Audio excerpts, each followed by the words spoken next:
आइए, आप सभी का इस स्वाध्याय सत्र में बहुत बहुत स्वागत है।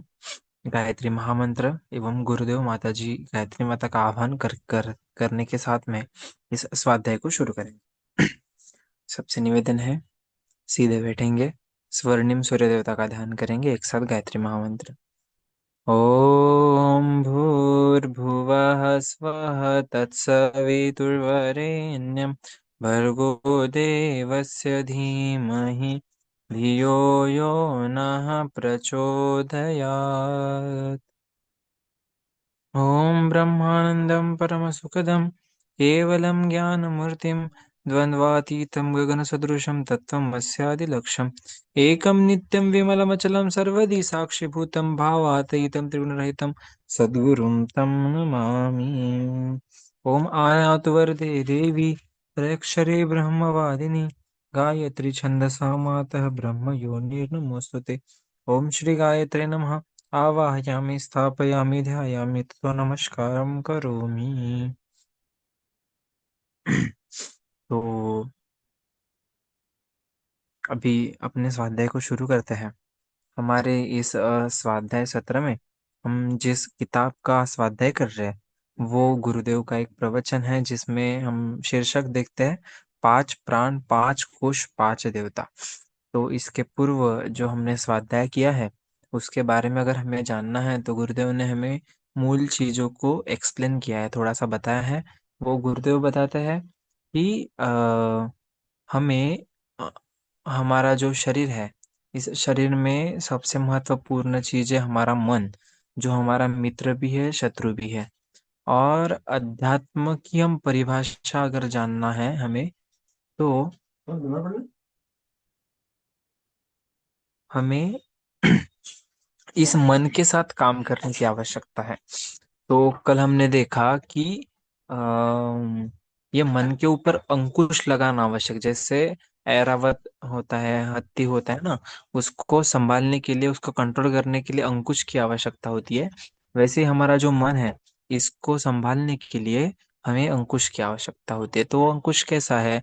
जैसे गुरुदेव ने बताया कि सिद्धांत और आदर्शों को साथ में ले चलते मन को संवरना, मतलब उसके ऊपर अंकुश डालना और उस मन को सही रास्ते पर लाना, है ना।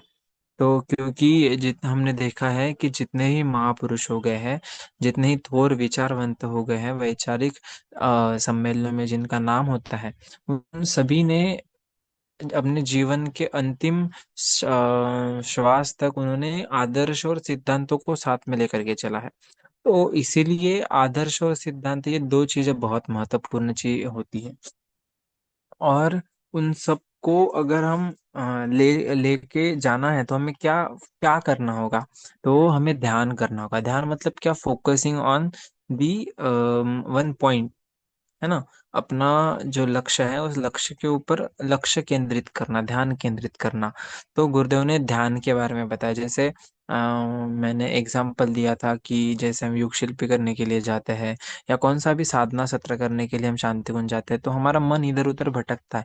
परंतु गुरुदेव ने जो हमें रूल्स रेगुलेशन बताया, शांति कुंज के रूल्स रेगुलेशंस है, वो अंकुश की तरह काम करते इस मन के ऊपर, ताकि हम जिस चीज को साध्य करने के लिए वहां पे जा रहे हैं, गए हैं, तो वो चीज हमें अच्छे से हासिल हो और हमारी एनर्जी ऊर्ध्वगामी हो, हमारी शक्ति जो है वो ऊर्ध्वगामी होकर के हम अध्यात्म की और स्पिरिचुअलिटी की और अच्छे से आगे बढ़े। क्योंकि मटेरियल युग में हम देखें तो ये चंचलता के सिवाय और कुछ नहीं है। अभी हम हंस रहे हैं, अभी हम दुखी हो रहे हैं, अभी हम डांस कर रहे हैं, अभी हमारे मन में कुछ ऐसा चल रहा है, कुछ वैसा चल रहा है। कभी हम प्रभु का नाम ले रहे हैं, कभी नहीं ले रहे हैं। इसलिए स्पिरिचुअलिटी बहुत आवश्यकता है उसकी। तो हम आगे बढ़ते हैं। 22 पेज नंबर से हमने शुरू किया, हमें कल एंड किया था, सेकेंड पैराग्राफ से स्टार्ट करते हैं। गुरुदेव बोलते हैं, बेटे, हमारे भीतर जो शक्ति भरी है उसका नाम है चेतना, जो जड़ के भीतर भी काम करती है। चेतना का काम है कि वह जड़ को काबू में रखे। जड़ के ऊपर उसी का कंट्रोल है। जड़ चेतन का सम्मिश्रण जहाँ कहीं भी होता है उसका नाम प्राण है। तो देखिए, सबसे हमारा टाइटल है पांच प्राण पांच कोश पांच देवता। तो प्राण मतलब क्या होता है, गुरु तो यहाँ पे स्पष्ट करते हैं कि क्या हमारे अंदर जो शक्ति है, जो एनर्जी है, उसका नाम है चेतना। ये सबसे पहले महत्वपूर्ण हमने समझ लिया। और जो काम कहाँ पे करती है, जड़ के भीतर। जो हमारा शरीर है ना, जड़, जड़ जिसको बोलते हैं, जो हम जो विजिबल होता है, जिसको देख सकते हैं, वो जड़ के भीतर काम करती है। चेतना का काम है कि वह जड़ को काबू में रखे, किसको, हमारे शरीर को, है ना। जड़ के ऊपर उसी का कंट्रोल है। और जो जड़ और चेतन दोनों का सम्मिश्रण जहाँ कहीं भी होता है उसका नाम होता है प्राण। तो प्राण एक छोटी सी चीज है जो जड़ चेतन दोनों से मिली हुई है। और एक और चीज है जिसका नाम आत्मा है। यह भगवान का अंश है। सांस प्राण नहीं है। सांस के माध्यम से हम हवा खींचते हैं। देखिए, हम यहाँ पे एक अपना विजन क्लियर होता है कि हम कभी भी, मैं भी यही सोचता था कि हम जैसे है ना सांस लेते थे, ऑक्सीजन लेते थे, मतलब प्राण लेते हैं, नहीं। तो मेरा भी यहाँ पे एक माइंड क्लियर हो गया कि हम सांस लेते हैं, सांस मतलब प्राण नहीं है। प्राण क्या है, जड़ और चेतन का सम्मिश्रण जहां भी होता है उसको हम प्राण बोलते हैं। तो सांस के माध्यम से हम क्या करते हैं, हवा खींचते हैं, जिसमें गैस भरी पड़ी है। इसमें हाइड्रोजन, ऑक्सीजन, नाइट्रोजन आदि बहुत सी चीजें भरी पड़ी है। उसके भीतर प्राण भरा पड़ा है ना। प्राण को हमारा संकल्प खींचता रहता है। प्राण को क्या खींचता है, हमारा संकल्प खींचता है। सांस हवा खींच सकती है, प्राण को नहीं खींच सकती। हम प्राणों को जिस उपक्रम के सहारे खींचते हैं उसका नाम प्राणायाम है। देखिए, मतलब कितना सुंदर यहाँ पे गुरुदेव ने हमें बताया है कि दो है तो सरल चीजें दोनों दोनों, परंतु उसके पीछे का लॉजिक क्या है गुरुदेव यहाँ पे स्पष्ट कर दे। जो हम श्वास लेते हैं मतलब क्या, सांस खींचते हैं अंदर, जो हम नॉर्मली ब्रीथ इनहेल एक्सहेल करते रहते हैं ना, जिसमें सारी गैसेस होती हैं, नाइट्रोजन, ऑक्सीजन, हाइड्रोजन, है ना। परंतु प्राण खींचना मतलब क्या, तो प्राणों का आयम मतलब प्राणायाम। तो जिसमें प्राणायाम उस विधा का नाम है जिसमें हम संकल्प शक्ति को नियोजित करके सांस के माध्यम से समूचे निखिल ब्रह्मांड में संव्याप्त प्राण शक्ति को खींचते हैं, है ना। हम देखते हैं कि जैसे हमारे हम गुरुदेव ने हमें सुबह का ध्यान बताया, हिमालय का ध्यान होता है जो, उसके बाद में तीन शरीर का ध्यान, पंचकोश साधना, ऐसे ध्यान गुरुदेव ने बताया। और क्या, दोपहर 1 बजे एक ध्यान बताया है गुरुदेव ने। और एक शाम को होता है नाद योग होता है। तो उन सब में गुरुदेव हमें अंतरिक्ष को याद करने की बात करते हैं। अंतरिक्ष को याद क्यों करना भला, तो अंतरिक्ष को याद करने की आवश्यकता है कि इस अंतरिक्ष में अनंत अनंत शक्ति भरी है। उस शक्ति, उसमें कौन सी शक्ति है, एक शक्ति कौन सी, प्राण शक्ति है। तो वो शक्ति हमारे हमें हमें बहुत आवश्यक है। तो उस शक्ति को हमें अपने अंदर भीतर लेना है। कौन सी शक्ति को, प्राण शक्ति को, जो किसमें वास करती है, अंतरिक्ष में। तो उस अंतरिक्ष में ब्रह्मांड में जो संव्याप्त प्राण शक्ति है उसको हम कैसे खींच सकते हैं, संकल्प से। बिना संकल्प से नहीं खींच सकते। क्यों, जब हमें प्राणायाम करने के लिए कमांड मिलती है ना आगे से, जैसे कोई हमारा योग प्राणायाम ले रहा है या हम खुद कर रहे हैं प्राणायाम, तो पहले हम सोचते हैं कि हमें प्राणायाम करना है, क्या करना है, सिर्फ श्वास या सांस अंदर लेना और बाहर छोड़ना, ये नहीं, बल्कि संकल्प, उसके पीछे का भाव क्या है वो महत्वपूर्ण है। प्राण जड़ और चेतन शक्ति का सम्मिश्रण है ना। सूक्ष्म शरीर को शक्तिशाली बनाने के लिए हम अभी आपको ध्यान और प्राणायाम की बात बता रहे थे। इन दोनों का ही आपको अभ्यास कराया जाएगा और आपके संकल्प बल की परीक्षा ली जाएगी। देखिए, गुरुदेव आपको यहाँ पे सिलेबस बता रहे हैं, जो एग्जाम बाद में एग्जाम ले रहे हैं उसका सिलेबस गुरुदेव यहाँ पे बता रहे हैं। महीने भर आप यही रहेंगे और ध्यान का अभ्यास करेंगे, डिवाइन लाइट के ऊपर विश्वास रखकर। इसके अभ्यास तो करना है, पर कैसे, पूरे विश्वास के साथ। हम अभी कॉलेज में जाते हैं, पढ़ते हैं, पर उसमें सिर्फ पढ़ नाम मात्र उसमें पढ़ना होता है। ये भी कुछ हम ना हम टीचर के ऊपर विश्वास करते हैं, ना हम किसी के सिलेबस के ऊपर विश्वास करते हैं। विश्वास का मतलब बस वो टेम्पररी होता है, परंतु गुरुदेव यहाँ पे परमानेंट विश्वास की बात कर रहे हैं। वो किसके ऊपर विश्वास कर रहे हैं? डिवाइन लाइट के ऊपर। अगर आप इम्तिहान देने के लिए तैयार हो जाएंगे, तो हम पांच देवताओं को जो आपके भीतर सोए पड़े हैं उन्हें जागृत करने की विधा सिखाएंगे। कब सिखाएंगे? पहले तो गुरुदेव ने हमको पहले क्या बताया, प्राण मतलब क्या होता है उसकी परिभाषा हमें समझाई। प्राण में क्या क्या चीजें होती है वो हमें समझा, क्या जड़ और चेतन शक्ति का सम्मिश्रण। उसके बाद में गुरुदेव ने हमें सिलेबस बताया, कौन सा? ध्यान और प्राणायाम की बात, है ना।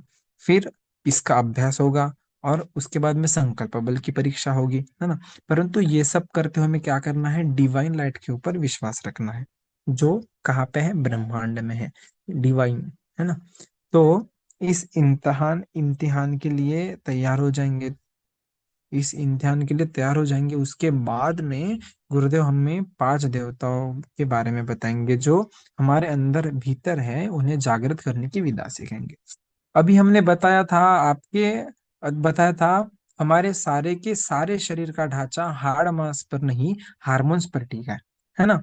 गुरुदेव ने उसके पहले बताया था, मैंने ही कल बताया था उस इसमें प्रवचन में गुरुदेव बोल रहे थे कि hormones secretion is very important, because जब जब तक हमारे हार्मोन्स रिलीज नहीं होते, तो उस तरह के भाव हम में नहीं आते हैं। जब जब जब हमारे भीतर डोपामाइन रिलीज होता है, तो हमें आनंद की अनुभूति होती है ना। तो वैसे ही हमारे पूरी, और क्या हमारा शरीर, क्या तो शरीर तो नाम मात्र है ना, बाकी अंदर की चेतना ही तो पूरे विश्व के आधार पर काम करती है। जैसे कि हमारे भाव है, विचार है ना, हमारे इमोशंस है, फीलिंग्स है, उसको लेकर ही तो हम जीवंत जागृत आत्मा है, यह दिखा सकते हैं ना। इसीलिए तो गुरुदेव बताते कि हमारा ये ढांचा है हाड़ मांस पर नहीं, बल्कि हार्मोन्स पर टिका है। आदमी का वजन ताकत हार्मोन्स पर टिका है ना। जैसे एक एग्जांपल मैं हर बार बताता हूँ कि एक व्यक्ति है जो जिम में जाता है, किस काय के लिए? बॉडी बिल्डिंग करने के लिए। वो जितना वेट लिफ्ट करता है ना, और कितनी सारी एक्सरसाइज करता है, परंतु उससे ज्यादा वेट लिफ्टिंग तो हमारे घर बनाने वाले कामगार करते हैं। वो खानी में कोल माइन में काम करने वाले जो कामगार होते हैं, वर्कर्स होते हैं, जो हमारा किसान होता है, तो जिम में काम करने वाले से ज्यादा वर्क तो वो करता है, वेट लिफ्टिंग तो जो वो ज्यादा करता है। परंतु हम देखते हैं कि जो जो मजदूर है, वर्कर्स हैं, उनकी बॉडी बिल्डिंग नहीं होती है जितनी जिम में जाने वाले लोगों की होती है। क्यों नहीं होती? इसका रीजन एक ही है कि ध्यान। जब वेट लिफ्टिंग करने वाला या बॉडी बिल्डिंग करने वाला जिम में गया हुआ जो व्यक्ति है ना, वो फोकस करता है, ध्यान केंद्रित करता है अपने मसल्स के ऊपर, बार बार आईने में देखता है कि मेरी कितनी मसल्स बढ़ी, कितनी बढ़ने की, वो फोकसिंग करता है, वो पूरा लक्ष्य उस पर लगाता है। परंतु बाहर हम देखेंगे तो तो जो वर्कर्स हैं, किसान हैं, वो क्या करते हैं? उनका लक्ष्य पूरा उनके काम में होता है, ना कि बॉडी बिल्डिंग में, है ना। तो इसलिए इसलिए यहाँ पे क्या है कि हमारा वजन ताकत हार्मोन्स पर टिका है। हार्मोन्स किस पर टिके हैं? संकल्प पर, है ना। तो हमारे भी पांच और ग्रंथियां हैं, जिसे हम उत्तरी ध्रुव तथा दक्षिणी ध्रुव कहते हैं, है ना। जैसे हम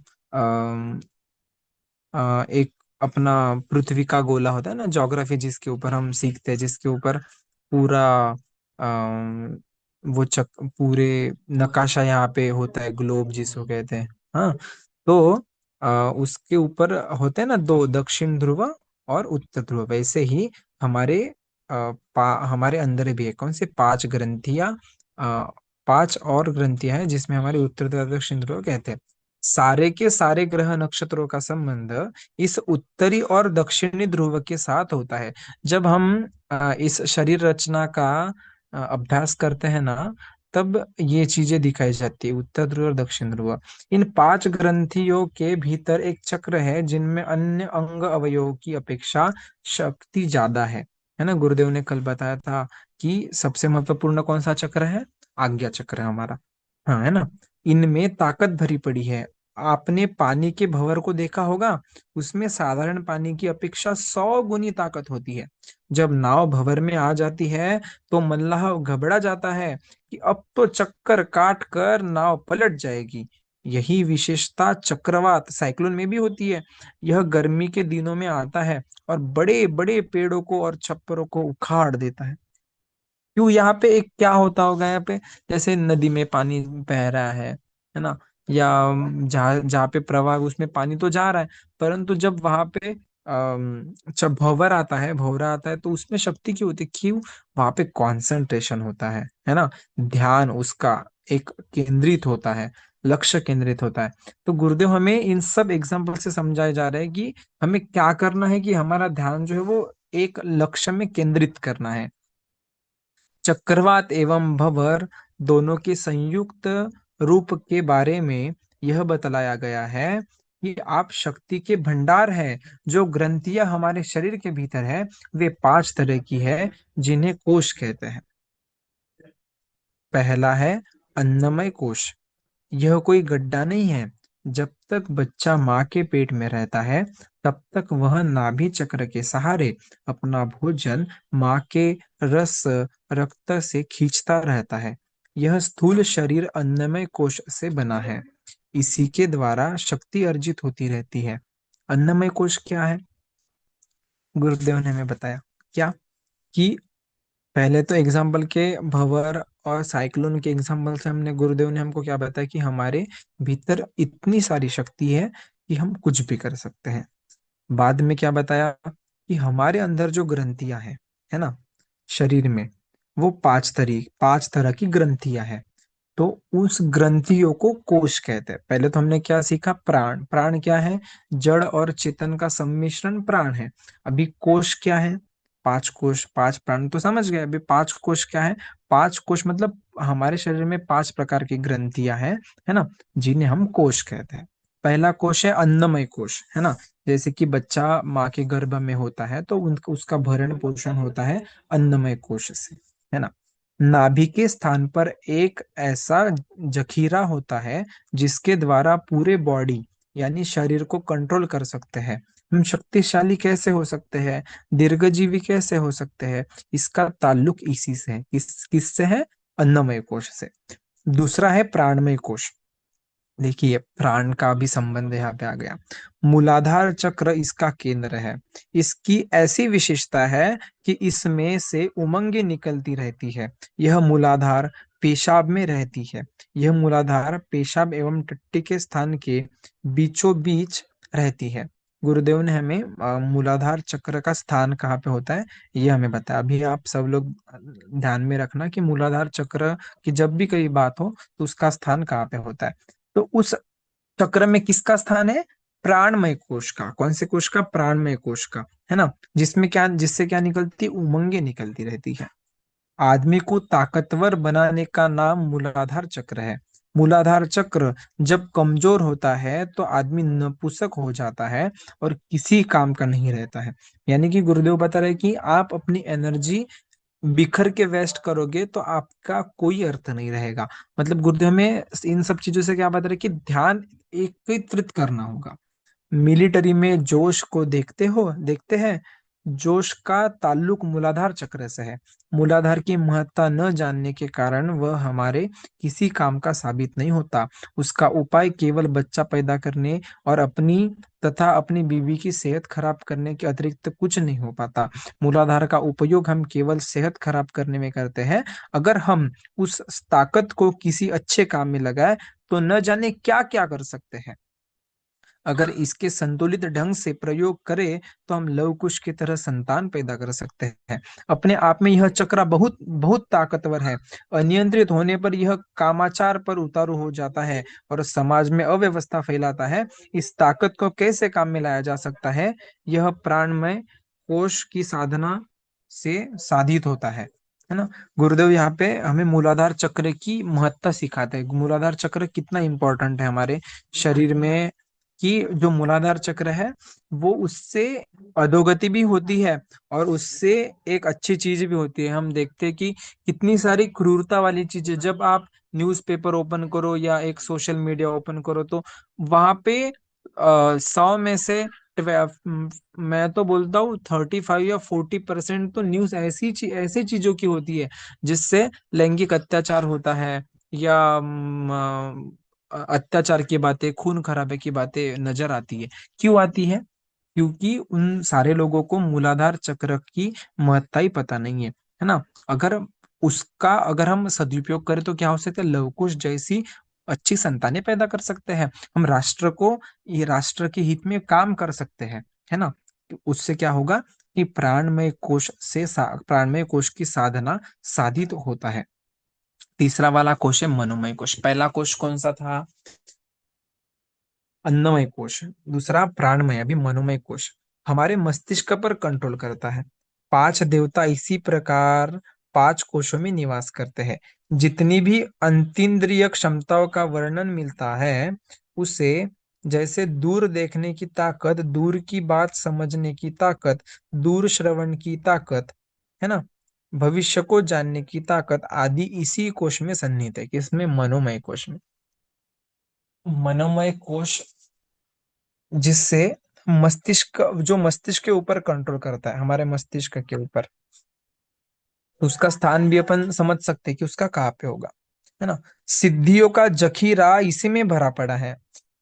देखिए साइंस स्पिरिचुअलिटी को अगर हम जोड़े तो हमें क्या समझ में आता है ना। हमारा मस्तिष्क है, हमारा ब्रेन है, इससे सारा कंट्रोल होता है ना।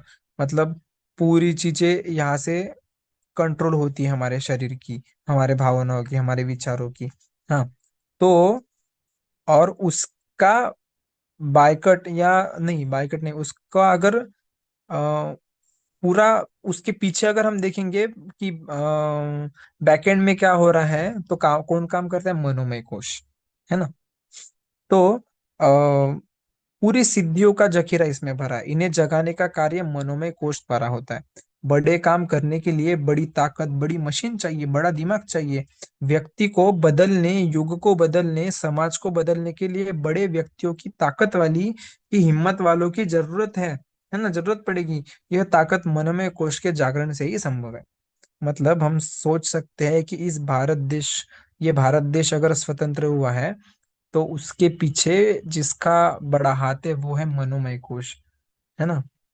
मनोमय कोश की वजह से हमारा भारत देश स्वतंत्र हुआ।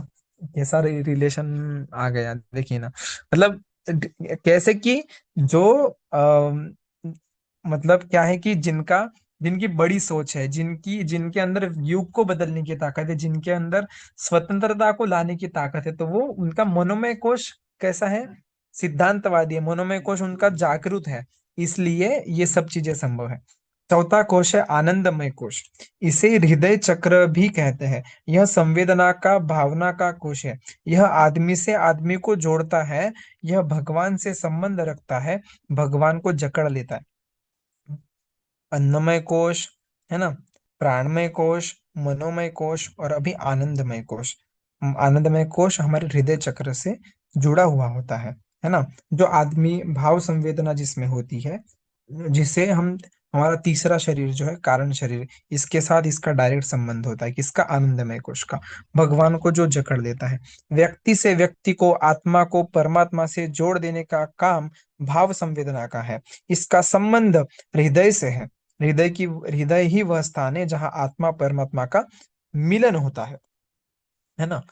इसीलिए हमारा कारण शरीर, जहाँ से विचारों की उत्पत्ति होती है, भावनाओं की उत्पत्ति होती है, ये महत्वपूर्ण है।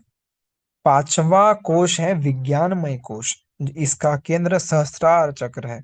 सहस्त्रार चक्र ऐसा है कि आदमी के भीतर जितना भी काम चल रहा है यह ऑटोमेटिक चल रहा है। अनाज खाकर शरीर खून पैदा करता है, रस पैदा करता है, जिसके सहारे हमारे हाथ पांव काम करते हैं। पर असल में यह सारी शक्ति हमारे ब्रह्मरंध्र की है, जो हमारे मस्तिष्क मध्य में एक छोटे से बिंदु के रूप में अवस्थित है। विवाह शादियों में आपने अनार छोड़ते हुए देखा होगा। उसे जलाने पर पेड़ जैसी आकृति की चिंगारियां फूटती हुई चारों ओर फैल जाती है। उसी प्रकार की गर्मी और प्रकाश स्फुलिंग हमारे सहस्त्रार स्थित ब्रह्मरंध्र से निकलती रहती है और सारे शरीर में फैल जाती है। देखिए, हमारे अंदर चक्र होते हैं, तो उसमें का एक चक्र है सहस्त्रार चक्र, है ना। जिसमें जब हमें हमें ज्ञान होता है, हमें मैं कौन हूँ, इसका उत्तर हमें मिलता है जब हम आत्मा का और परमात्मा का मिलन होता है। हमें ज्ञान मतलब आत्मज्ञान होता है, किसमें होता है, तो सहस्त्रार चक्र में ही होता है। तो जिसको ब्रह्मरंध्र भी कहते हैं। तो उसकी उसके अंदर क्या चलता है, वो एक अनार का एग्जाम्पल देके गुरुदेव ने यहाँ पे बताया है ना। और ये क्यों महत्वपूर्ण है, इसमें विज्ञान में कोश होता है। वो ऑटोमेटिक पूरे हमारे शरीर में जितने भी चलन हो रहा है, जितने भी एक्टिविटीज हो रही, वो सब ऑटोमेटिक होती है। किसकी वजह से, विज्ञान में कोश की वजह से। उसी प्रकार की गर्मी और प्रकाश स्फुलिंग हमारे सहस्त्रार स्थित ब्रह्मरंध्र से निकलती रहती है ना। हमारे सहस्त्रार चक्र से और शरीर में फैल जाती है। बेटे, हम अनाज के ऊपर नहीं, उस गर्मी के ऊपर जीवित है। देखिए, हम भोजन लेते हैं, मतलब गर्मी क्या, एनर्जी के ऊपर, है ना। जैसे हम खाना खाते हैं, भोजन करते हैं, तो उससे हमारे शरीर को क्या मिलती है, एनर्जी मिलती है। तो वही एनर्जी की बात गुरुदेव यहाँ पे कर रहे हैं, जिसे हम सहस्त्रार कहते हैं। इससे हजारों चिंगारियां निकलती है, जिसे हम विभिन्न नामों से पुकारते हैं। जिसे हम कभी सांप या कुंडलिनी कह देते हैं। यह सांप नहीं है, वरन यह हमारे शरीर का एक ऐसा कण है जो हमें बारूद की तरह उछालता रहता है। सांप उसी का नाम है। सहस्त्रार कमल क्या है, यह एक कमल है जिसमें हजारों पंखुड़ियां हैं। मस्तिष्क एक तालाब है जिसमें यह कमल खिल रहा है। यह ऊपर से निकलता है, जिससे आदमी को तृप्ति, शांति, शारीरिक ताकत, मानसिक ताकत मिलती है। यह सूक्ष्म शरीर और कारण शरीर को विकसित करने का मौका देता है। यह हमारे शरीर का पांचवा भंडार है। गुरुदेव ने सबसे महत्वपूर्ण खजीने की बात यहाँ पे की है ना। कि जो हमारा सहस्रार चक्र है, जहाँ पे मैंने बताया ना, आत्मा और परमात्मा का मिलन होता है। जब हमें आत्मज्ञान होता है, तो आत्मज्ञान होता है तो हम हजार पंखुड़ी वाला जो कमल होता है वो खिलता है। तो वो कहाँ पे खिलता है, सहस्रार चक्र में खिलता है। और इससे हमें क्या क्या मिलती है, आत्मा को तृप्ति मिलती है, शांति मिलती है, शारीरिक ताकत मिलती है, मानसिक ताकत मिलती है ना। और सूक्ष्म शरीर और कारण शरीर को विकसित करने का मौका भी देता है, कौन, सहस्त्रार, है ना। इन पांचों कोशों को जागृत करने की कला की हम आपको प्रारंभिक जानकारी देते हैं। इसके लिए हम ध्यान कराते हैं तथा सायंकाल को थोड़ी थोड़ी विधियां भी बतलाते हैं, प्राणायाम, मुद्रा, बंध सिखलाते हैं। इन सब को आप पूरे मनोयोग से श्रद्धा पूर्वक, ध्यान एवं भावना पूर्वक करने का प्रयास करेंगे, तो यकीन रखिए कि इस संस्था के संचालक, जो एक बड़ी शक्ति है, वह आपको सिखलाएंगे। हम संचालक नहीं हैं और हम जिंदे भी नहीं रहेंगे। हम तो केवल मेंबर हैं, व्यवस्थापक है। बैंक वाले, रेलवे वाले का कहीं से कहीं ट्रांसफर हो जाता है, परंतु रेलवे बोर्ड कायम रहता है। मैनेजर, गार्ड, ड्राइवर सब बदल जाते हैं, परंतु रेल चलती रहती है। रेलवे बोर्ड काम करता रहता है। यह ब्रह्म वर्चस्व के द्वारा अग्नि ब्रह्म वर्चस्व के द्वारा, यानी रेलवे बोर्ड द्वारा चलाया गया है। यह एक योजना है जिसे समर्थ व्यक्ति द्वारा चलाया गया है, जो अपने को समर्थ बनाने के साथ साथ बहुत बड़ा वजन लेकर दूसरों को समर्थ बनाने हेतु चल रहा है। यह एक ब्रह्मवचस का उद्देश्य, जिसमें पांच कोशों की उपासना एवं साधना का क्रम भी शामिल है। गुरुदेव यहाँ पे बताते हैं कि ये पांच कोश के बारे में हमने समझा। कौन से पांच कोश, अन्नमय कोश, प्राणमय कोश, आनंदमय कोश, विज्ञानमय कोश, और कौन सा कोश रह गया हमारा, मनोमय मनोमय कोश। हाँ, मनोमय कोश, मनोमय कोश। हाँ, तो ये पांच कोश, जिसका स्थान गुरुदेव ने बताया और इनका कार्य क्या है वो भी गुरुदेव ने बताया। तो जैसे सहस्रार चक्र से हमारी सारी शरीर, मतलब हमारा सहस्रार चक्र जो हमारे पूरे शरीर का केंद्र है, हमारा जैसे वो कारण और सूक्ष्म शरीर को नियंत्रित करता है, उनको कार्य करने का मौका देता है। तो वो विज्ञानमय कोश के सहारे होता है। तो गुरुदेव बताते हैं इन पांचों कोशों को जागृत करने की विधा या कला अगर तुमको जाननी है तो इसके लिए ध्यान की आवश्यकता है। और ध्यान आपको सबको करना है, गुरुदेव आप ये बताते हैं। और उसके बाद में गुरुदेव ने बताया कि इन सब की इन इन इन सब की आवश्यकता क्यों है। तो गुरुदेव बताते हैं कि हमारा जो एक साधन है जिससे हमें इस युग को व्यवस्थित करना है, युग को बदलना है। जो आत्मा है वो परमानेंट है, बाकी ये शरीर तो ये ट्रांसफर होता रहेगा। ये कभी जैसे 84 लक्ष योनि है, इसमें से किसी भी शरीर में हम वासना के थ्रू हम जा सकते हैं, परंतु ये आत्मा जो है वो परमानेंट है। तो गुरुदेव यही बताते हैं कि जो रेलवे का बोर्ड है ना, या रेलवे है, तो ये हमारा आत्मा है। हाँ, और हमारा जो शरीर है ये वहां पे जो एम्प्लॉय काम करते हैं वो है ना।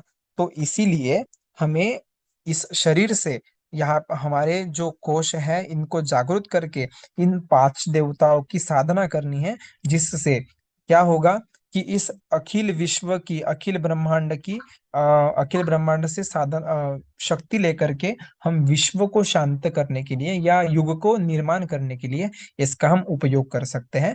वो किसके साथ साथ, खुद को बदलने के साथ। हम बदलेंगे युग बदलेगा, हम सुधरेंगे युग सुधरेगा। तो गुरुदेव हमें पहले मौका देता है खुद को सुधरने का। 2 या 3 और मिनट बचे हैं।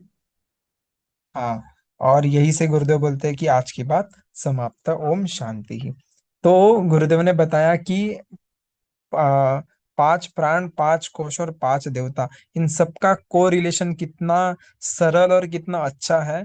तो इससे हमारे हमारे भीतर में कितनी सारी चीजें हैं जिसके बारे में पता नहीं था। जैसे गुरुदेव ने एक बहुत महत्वपूर्ण पॉइंट बोला कि हमारा जो शरीर है, जिसका हाड़ मांस के ऊपर ये नहीं चलता, ये किसके ऊपर चलता है, जीवन हमारा हार्मोन्स के ऊपर चल रहा है। ये सबसे महत्वपूर्ण चीज है।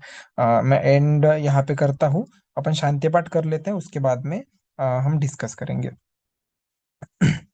सबसे निवेदन है, अखिल विश्व की शांति के लिए प्रार्थना करेंगे गुरुदेव माता जी से।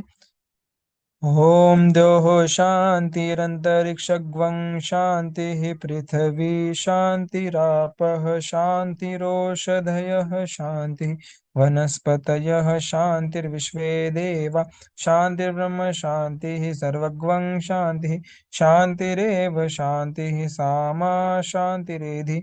ओम शान्तिः शान्तिः शान्तिः सर्वारिष्टसु शान्तिरभवतु।